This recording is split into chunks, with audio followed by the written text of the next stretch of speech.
Les États-Unis sont en train de nous donner une leçon incroyable. On observe le pays le plus puissant du monde, économiquement le plus puissant, qui est en train de défendre ses intérêts au centime près, au mépris de la coopération internationale. Cette déclaration, à la limite de guerre commerciale, que les États-Unis ont déclarée au monde entier, est une façon de nous réveiller. À la limite, nous devrions saluer le président Trump pour ce coup de fouet qu'il nous donne. J'ai envoyé la semaine, il y a quelques jours, au ministre des Finances, porter un message au président Tinubu pour la préparation de ce sommet. Et j'ai prié donc le grand frère Tinubu d'accepter que le Bénin et le Nigeria soient les pionniers du passage à un nouveau palier en termes d'intégration. Nous sommes de la CEDEAO, nous avons des textes extraordinaires concernant l'économie, concernant l'intégration, mais on n'a pas beaucoup bougé. Donc j'ai demandé au président Tinubu que le Bénin était prêt pour être un pionnier avec le Nigeria, pour passer une étape réelle, concrète d'une intégration économique. Pour finir, je voudrais dire et vous prendre à témoin, prendre toute la salle à témoin, prendre les citoyens du Nigeria, du Bénin à témoin, que le président Tinubu et moi, nous sommes d'accord pour que le Bénin et le Nigeria intègrent leur économie de manière effective. Nous sommes d'accord. Nous avons donné les consignes qu'il faut à nos divers collaborateurs. Et maintenant, je veux interpeller mes ministres, y compris celui qui est en train de faire la traduction. Celle qui est assise, mon ministre du Commerce, ceux qui sont dans la salle. J'interpelle les ministres du président Tinubu qui sont derrière lui, la ministre du Commerce tout à l'heure qui est passée, pour que notre volonté, notre instruction d'aller plus loin dans notre intégration soit une réalité et c'est désormais de leur responsabilité. Président Tinubu, il faudrait que vous et moi, que le Bénin et le Nigeria, qui sont deux pays siamois, du sud au nord, nous sommes exactement les mêmes. À tout point de vue, je voudrais que nous soyons les pionniers de cette nouvelle dynamique. Dieu bénisse l'Afrique de l'Ouest. Merci. L'Afrique a les mêmes idéaux que le reste du monde. Ce n'est pas la volonté qui nous manque, mais nous ne parvenons pas à faire aboutir nos idéaux.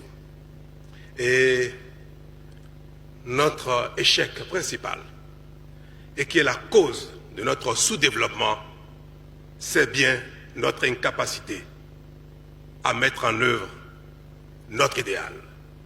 Et ceci est de la responsabilité de nos leaders, nos responsables. C'est de la responsabilité de nos collaborateurs, c'est-à-dire les ministres. C'est de la responsabilité des cadres de nos ministères. C'est de la responsabilité de notre administration globale. Ce sont donc l'ensemble des divers responsables de l'Afrique, du plus haut niveau jusqu'au plus bas, qui sont responsables de la non-mise en œuvre de notre idéal. Et c'est pour cela, Monsieur le Président Ahmed Tinubu, que votre appel à une action commune pour la complémentarité et l'intégration de notre économie, qui relève du rôle des chefs d'État que nous sommes, est à saluer. Ce n'est pas pour moi une manière d'excuser les chefs d'État et d'exprimer que notre rôle dans notre échec est infime. Non, nous avons notre part de responsabilité dans l'échec. Je veux parler des chefs d'État, des principaux responsables au sommet de l'État. Mais cette responsabilité de cet échec ne relève pas seulement de cette insuffisance des chefs d'État que nous sommes.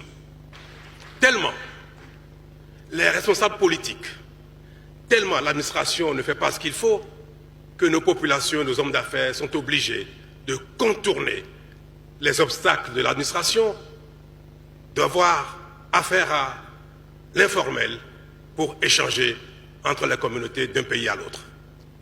Quand on observe les efforts que font nos communautés pour donner un contenu réel à l'intégration et en contournant ainsi l'administration, en étant dans l'informel, nous devrons, mes chers présidents, chers collègues, Mes chers grands frères, nous devrons, chers ministres, chers responsables de l'administration, prendre un nouveau départ pour sortir l'Afrique de la pauvreté en passant par l'intégration effective. Et cette déclaration forte du chef de l'État Patrice Talon à Abuja, le président Bola Tinubu et moi, nous nous sommes entendus pour conduire cette intégration économique forte de notre espace commun. Le chef de l'État prend ainsi à témoin le collège des autres présidents et autres décideurs présents à ce sommet. On l'écoute toujours au micro de Jérôme Hongbo et Mohamed Biya. Le monde entier, notamment les pays développés, les autres régions du monde, sont rentrés dans une phase de défiance de la coopération internationale. La coopération internationale n'est plus aujourd'hui un idéal universel. L'aide internationale n'existe plus et n'existera plus. Et le seul moyen pour nous, pour nos populations, de sortir de la pauvreté est que nous fassions les efforts qu'il faut sur nous-mêmes pour nous développer.